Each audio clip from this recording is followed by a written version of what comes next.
బౌద్ధమతంలో చెప్పే మహోన్నత జ్ఞానం గురించి ఈరోజు క్లుప్తంగా చూద్దాం.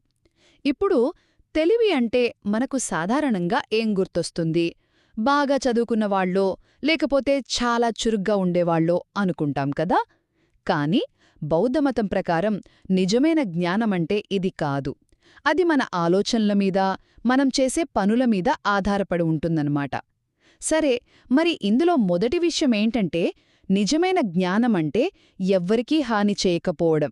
అంటే ఓ తెలివైన వ్యక్తి తనకి గాని ఇతరులకి గాని ఎవరికీ చెడు చెయ్యాలని కనీసం ఆలోచించడు.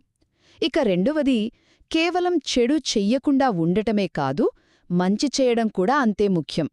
అంటే నిజంగా జ్ఞాని అయినవాళ్ళు తమ గురించి, ఇతరుల గురించి, చివరికి ఈ ప్రపంచం మేలు గురించే ఆలోచిస్తారు. ఫైనల్గా మూడో పాయింట్, నిజమైన జ్ఞానానికి, కరుణకు అస్సలు తేడాయే లేదు. అవి రెండూ ఒకటే అని చెప్పాలి. అందరితో మనకో బంధం ఉందని తెలుసుకోవడమే అసలైన జ్ఞానం.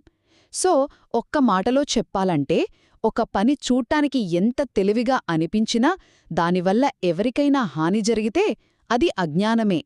అందరి మంచిని కోరే పనే మహోన్నత జ్ఞానానికి అసలైన గుర్తు.